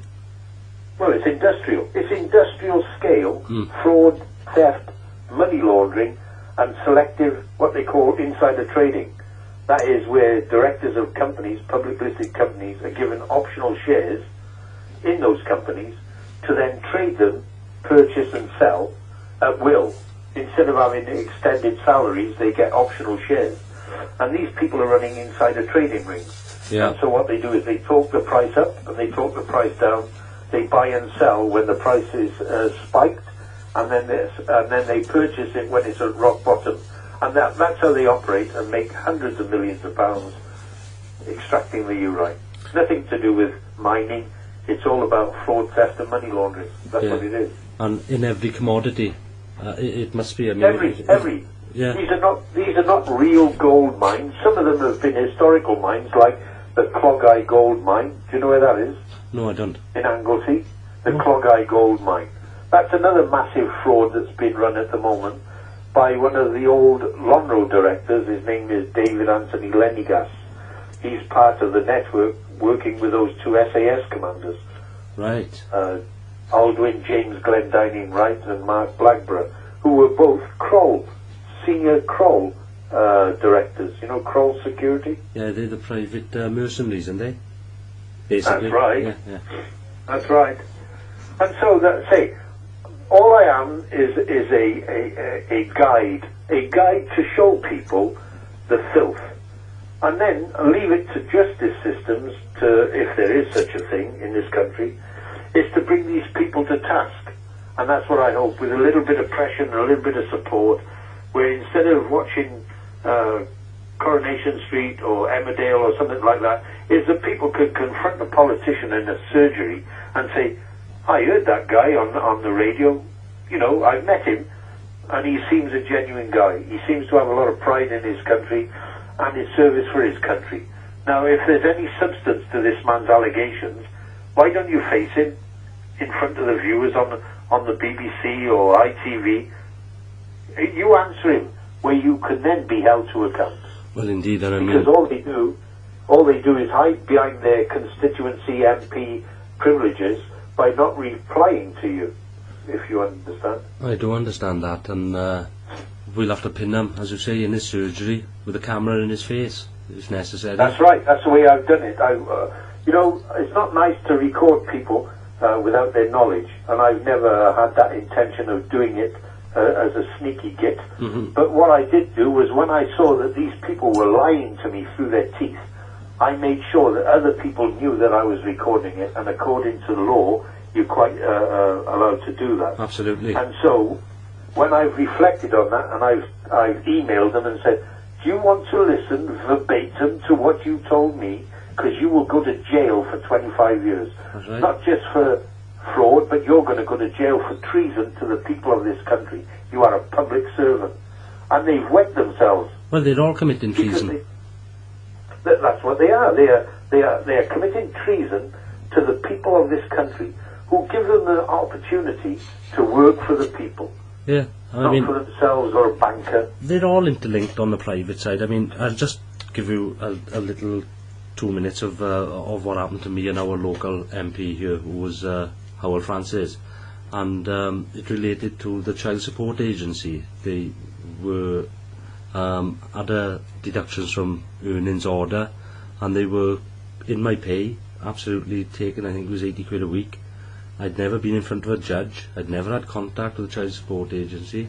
The child which they would charge me for had always lived with me, right? It was a complete extortion and robbery. Now, when I asked our local MP, because like anyone else, you assume with such a cock-up that you'd be able to sort it out, no problem. You try to go the legit route. And I went to him, and of course he fobbed me off, as they do, and my research started then. Now, I was able to do a bit of forensic research myself, and I discovered that the Labour Party and the child support agency, and in actual fact the magistrate court who had issued the deductions from pay order, they were all owned by the same people in the private. And it went further. For each deduction, and this is for anyone who's out there listening at the moment paying child support, for each deduction the magistrate court that ordered the deduction gets an 8% kickback for each and every payment. Now it gets even better, because if you're working for a company who is registered with the Payroll Alliance, then they have got shares in the child support agency too. But here's the kicker. None of the money goes to the child. It all goes to our favourite money laundering bank, the HSBC. Exactly. And that's why I said to you, is when I showed the BBC executive the forensic money trail conducted by 2 attorneys at law, the bank involved was HSBC Bank. Yeah, they are the go-to bank. I mean, and I must admit that I secretly recorded him a couple of years later, and well, it was 2 years later actually, and I asked him outright, was he aware that the Labour Party was trading in the name of Aleister Darling, I believe it was at the time. Yes. Because of course he was a diplomatic status at the time, so they were able to get away with tax and everything. Well, he went white as a sheet. He told me that he was unaware of that. I asked him whether he had would he look into it, or if he thought it was of any interest. But yes, these people, they deny everything. I mean, the fact that the whole country is bankrupt, and we'd all set up with bonds from the start, and these politicians, MPs, and these representatives of Parliament, they get to control these funds, and absolute fraud, top to bottom. And I mean, here's one for you. They've printed more money the last 2 years than the previous 200 with this fiat quantitative easing. It's absolutely farcical, Gordon. And I mean, the fraud just to keep it going is getting absurd now, and it's got to stop. And well, that's why I'm saying. I'm saying to yourself and the listeners, your listeners. Yeah. You know, if they were to use the proceeds of crime recovery, I could save this country hundreds of billions of pounds, because I have the complete forensic money trail to where that money has been moved to. Yeah. Because this is nothing to do with legitimate business and hiding or being classing it as tax avoidance. No, this is money laundering, including the mafia. Well, now I'm going to tell you something to you and your listeners now. Back, ever heard of Tessa Jowell, MP Tessa Jowell? Yes. Labour. Yes. Right. Her husband is David Mackenzie Donald Mills, and he was brought before the Italian courts because he had set up over 100 shell companies for Silvero Berlusconi, the Italian convicted fraudster prime minister, and the mafia. And he set up those companies at 788 790 Finchley Road. Well, so, this is the Labour MP's husband. Now, I wrote to Tessa Jowell, I said, how come your Labour Party is not investigating your husband and those companies and 788 790 Finchley Road? She didn't answer. I didn't expect her to. But all that is on file, and that's where these people are all, or should do, if there's any justice, and that your listeners can bear witness to that, because I've made it public, and it's been made public on many emails where they're all pumping themselves because they know I'm right, because I've done the forensic trail of companies and who the directors were, including Berlusconi. So I know I'm 100% right. They need to be confronted and sent to jail. Absolutely. You're talking about the biggest financial scandal, criminal scandal, ever in this country. I'd say in the world. Yes. I'd say in this Western banking scheme, everywhere from the Federal Reserve. I mean, any central bank within the Western franchise of central banks, all the way up to the IMF and all the other ones in between, are absolutely complicit in this. It's all fraud. Well, you know yourself. David Cameron's great-great-grandfather was the chief director of HSBC Bank. Yeah, well. Or didn't you know? I wasn't aware of that, but... well, there you are. There we are, I'm telling you, if you can check it up. His great-great-grandfather was the chief executive of HSBC Bank in Hong Kong. Yeah. Now, he also operates a Panamanian family account called Blairmore Holdings, and they have been linked to asset stripping the complete financial empire of a guy called Gerald Carroll, and that's on record as well. The biggest financial fraud of a corporate entity in the United Kingdom, run by the very father of David Cameron, the late father, Ian Donald Cameron. There we are. There you are. This is the man that we hold, Right Honourable Prime Minister. God help us. God help us. It's shocking. And it shouldn't be, but it is. You can't help but be, when faced with it, as you say, this is all backed up with evidence. I mean, there's other... it's insurmountable. The truth is there, and I mean, they can never... people... I'm staggering for words here to try to describe the magnitude of it. I mean, it's incredible, Gordon. Look, as I said, I'm not somebody that's had an exceptional educational career. However, I was qualified to work with nuclear weapons, pick them up and handle them. I mean, I'm an engineer, work with complex gas turbine engines, hydraulic systems, instrument and autopilot test trolley. I said my engineering experience, I was trained by the best in the world. Now, I'm not somebody that would stand up on a podium and spout something like this if I didn't have any material that would back it up. Oh, absolutely. And that's where I challenged these people.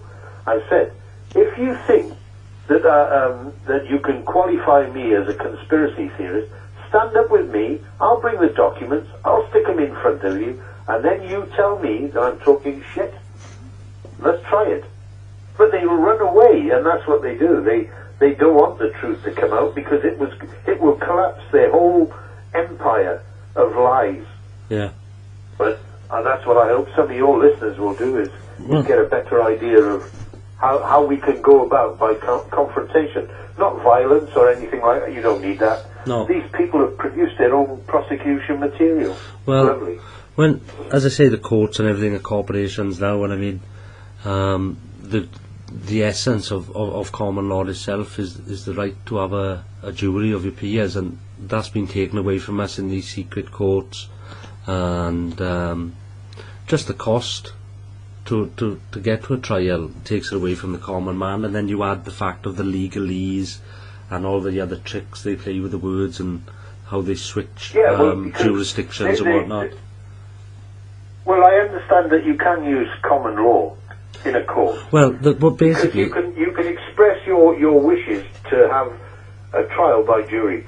Yes, and indeed. You can ask the judge, does she say her oath to the crown or under common law? Mm-hmm. I'm not sure exactly, but I've got the book here, and it's a book about common law and how you can express to the legal fraternity that you can ask the presiding judge, does he swear the oath under common law or under the crown? Well, we're at a stage now where the corruption is of such a magnitude that the laws have gone out. The laws have literally gone out of the window to these people. They not well, it just doesn't affect them. I mean, they ignore it at every point. But there has been mechanisms placed within our constitution through the Bill of Rights and the Magna Carta and things like this, which are still on the books today. That's the right to a fair jury. Now, along with that is when a government and your representatives are no longer representing the people, then the people are duty bound to form grand juries and common law courts to hold these people to account. These mechanisms have been forgotten, but they are there, and these are the kind of things we are working on now. There are other mechanisms, as you quite rightly pointed out, but I mean, first of all, they try to hush this up and bury it. I mean, most of our listeners will be aware of the fact that through the fractional reserve banking and all the rest of the fictional fiat-based currency and whatnot, they would know they would know the history of the last 300 years, and where we are now, there's simply too many digits on the screen for assets on the planet. Now, this is where your information is vital, because it's a vital piece of the jigsaw, which I must admit I wasn't aware of until this evening. In order to keep this fictional, keep all these zeros going, they've had to make stuff up. They've had to make mining reserves up with tons of mines in and out. I mean, it's clear to me now, Gordon, but you know, just for our listeners, I mean, this is what's happened. I mean, through the fraud, there is so many digits on the screen. There is not enough assets on the planet, so in order to facilitate the fraud, they're just making shit up. Well, that's it. If you understand how to dismantle the AIM Rule 26 admission document, some of them are 500-600 pages. Yeah. If you know where to look with a bit of mining experience, you know how to check the past involvement of directors with other companies. And when you look through the JORC reserves of what they say is below the ground, or where they're going to recover this, what they do is they say, based upon a geological survey and drillings, they will say that there is, say, 500 million tons of a certain grade which contains silver, gold, copper, zinc, tin, and it has an estimated value of, say, 400 billion pounds. Now, that's in the ground. I mean, if you could step out in your back garden, you could say you've got the same under there. Yeah. Because what they're saying is it's ore in the ground which has yet to be assayed and milled to produce a product. Because what they're doing is they're given an estimated value, which then they use in a document to instigate investors pumping money into that company in the belief that these are genuine people and they're going to mine it. That's not their intention at all. Their intention is one way. It's to steal the little investors' money and then to move it to subsidiaries which are in offshore locations. That's what they're doing. And then have a jolly good life with a magnificent salary and make even more money with insider trading. That's the realities of what they're doing. Not one company. As I said, in my records, in my archive of library that I've got, there must be 1,300-400 companies.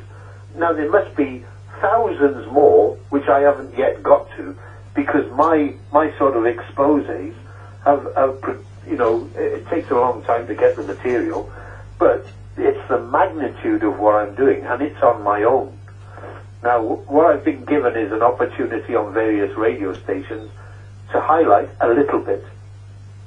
What we need is a panel of people that have got a common purpose to express our concerns where they're brought before somebody that will put it on a major media. Because when you start to highlight the magnitude of this fraud, they all run away.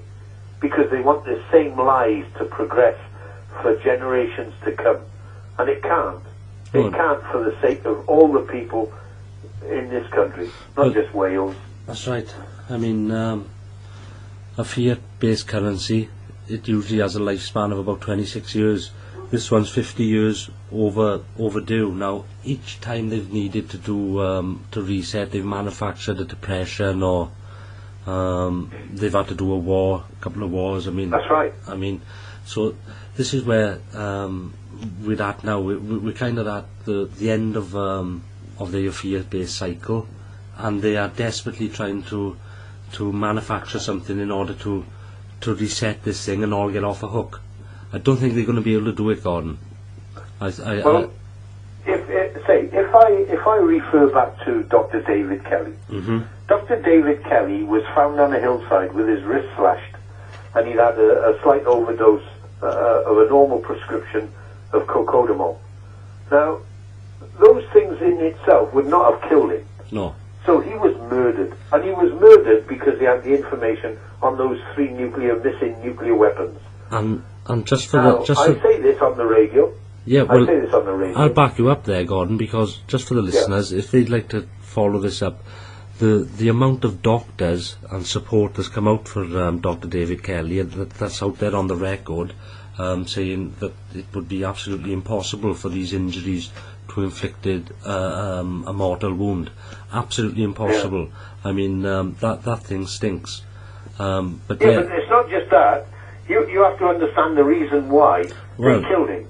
And the reason they had to kill him was if it was made known that a bunch of conservative, silver spoon, snot-nosed feeling gits had managed to lose 3 purchased nuclear weapons, which were then onward sold to our government at greatly inflated price, then they had to kill him. And that's the reason why they put a security ban on all his documents for 70 years. Why? Why did they put a security block on all his documents for 70 years? I tell you, they'll be dead. They'll be dead like blinking Jimmy Savile. That's right. All of them. All the cronies. Yeah. And what even gets me worse is that the money trail for that, the 3 nuclear weapons and the kickback into the conservative coffers is recorded in Hansard.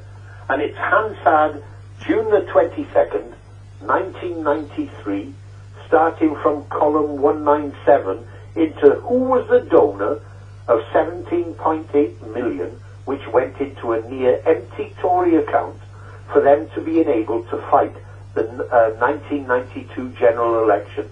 And the donor was John Arnold Breedenkamp, and he was the go-between and the orchestrator of those 3 nuclear weapons. And that's where they got themselves tied up in a knot, because they know I'm right, because I've got that from my source, and that's where I've pushed it all over the world as best as I could, even going and speaking about it at Trafalgar Square. It's there, it's on that video. I put my money where my mouth is. Anybody want to take me to court, including my security service, to whom I swore allegiance to my government and to the Queen. However, I've changed my mind a little bit as I got older, but I owe it to my people. The people of Wales, my country, the people of England, Scotland and Ireland, they need to know some of this, the filth. The filth of these people. The Right Honourable Eton-trained universities, the Bullingdon Boy Club, all these, the Monday Club, the select few who think that they are so intelligent and we're all stupid that we sit most of our days watching Jeremy Kyle and the rest of the soaps. They think that we are idiots. Well, it's about time that a few of your listeners understood there's a lot more to the corruption of our politicians that needs to be spread and confronted. Absolutely. And now, just to touch on that Dr. Kelly issue, Gordon. Now, I mean, they tried to let's say damage control then by saying it was the Iraq, the hunt for weapons of mass destruction and all that. So it sounds as if they were just throwing that out there as a little a sidetrack, really. Was the big thing. Well, what did I tell you, Dr. David? What did I tell you when Dr. David Kelly went back? The 3 containers were empty. Yeah. Now, those weapons were moved by members of Executive Outcome and John Arnold Breedenkamp and his cronies, and they were moved into Iraq. And when they knew that we were going to invade Iraq, they moved them into Syria. And I am told they were moved in ambulances, because they're not that big. Yeah. There's photographs of the casings, which are on the internet. Well, we'll get and the reason, and I know, I worked at Larbrook, RAF Larbrook, with 15 and 16 Squadron when I worked for ASF, that's Aircraft Servicing Flight. Yeah. Is that there were aged buccaneers, 2 squadrons sent from Lossiemouth, which were previously at RAF Larbrook in Germany, on the Dutch-German border, where I was for 3 years, that those buccaneers were sent to the Gulf War as laser target designators. That was they would go in with a laser and target with a laser various VIP targets, which were then followed up with standoff weapons launched by tornadoes. Now, the reason that they sent the Buccaneers is that in the revolving bomb bays was the only aircraft that they could put those casings of those nuclear bombs. So, there you go. There's a little bit more to put the pictures of a puzzle together. And it does indeed. It does indeed. Well, Gordon, I think we've done a wonderful job unpicking a very, very complex thing, and I mean, the way you've explained it to the listeners, I think they'll be able to certainly get a grasp of it and chase up the leads and the threads that we've left. Well, I hope so. I hope so, and I'm intending to go down to Anglesey to do a confrontation. And what I will do is I'll make it known to yourself, and you can maybe ask your listeners to give us some support, because they learn a lot. Well, not only that, we'll have it's just what I call. I call it the lead domino. And when you start to flick them over in a long line, a snaking line, each one that's knocked over will be one of these fake mining companies, oil and gas. And as they start to collapse, so will the infrastructure who are funding political parties. And along with it will go a lot of MPs. Look out, Right Honourable Peter Hain. That's all I can say.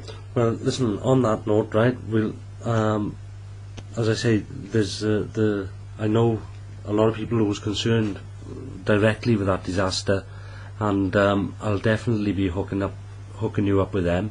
But I'd also like you to come and give a presentation, maybe on the way from, or somewhere whilst you're doing the Anglesey one. I mean, we're not that far away with it. No, I understand that. Yeah, I understand that. And we can look, I said we can arrange this later on, and I'd be more than welcome. I'd be very privileged to come down and speak to the people. We'll be privileged to have you, Gordon, as I've been privileged to speak to you this evening. It's been a privilege for me to speak to you. At least you've got you have a dedicated listener platform and a footprint in a place of my homeland, and they need to be told the truth. That's all I can say. Absolutely. Thank you, Gordon. It's a pleasure. Would you like to leave our listeners with any other websites or things that they can follow up or get hold of you, maybe? Well, I can get. I said I don't know whether you've got my email address, but any of your listeners who want, I'll give them some documents that they can, which have been some of the 400 that I've recovered. If anybody wants to, offer any conjecture whether these are legitimate documents, then they can go to Right Honourable Peter Hain and say, listen, is this true? Did you put documents into your safe to which this letter to you states when you were visited by people about missing nuclear warheads? Oh, I can tell you that is definitely going to happen, 100%. Well, that's what I said. One thing will lead to another. Now, if anybody wants to contact me, I'll give you in phonetics my email address. That's Romeo Alpha Foxtrot Bravo Oscar Whiskey Delta Echo November at yahoo.co.uk. And you can find me on Skype, and you can find me on Facebook. There's a lot of people that have actually, I've been very privileged and met many people who've asked me to be their friend, and it's snowballed, and it's a good platform to be on. There we are. And so I'm on Facebook. Anybody can find me on there. Just look for Gordon Bowden 2, and that's my Skype one. But you can find me on Gordon Bowden anywhere on Facebook, and I'd be privileged to be your friend if you've got the best interests of this country at heart. Excellent. And I tell you what we'll do as well, Gordon.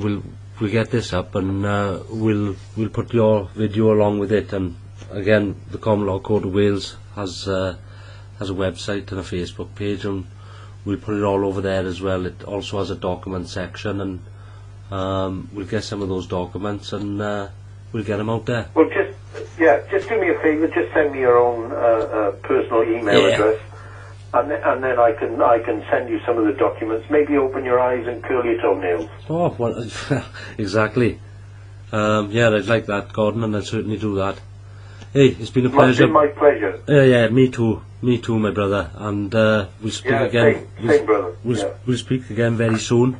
I'd like to thank you on behalf of all the listeners. I mean, it's been an incredible amount of information again, and we're definitely going to follow it up and keep up the good work, Gordon. Yeah, same to you. Spread the word. Mate, this is going to go as far as we can push it. I give you my word.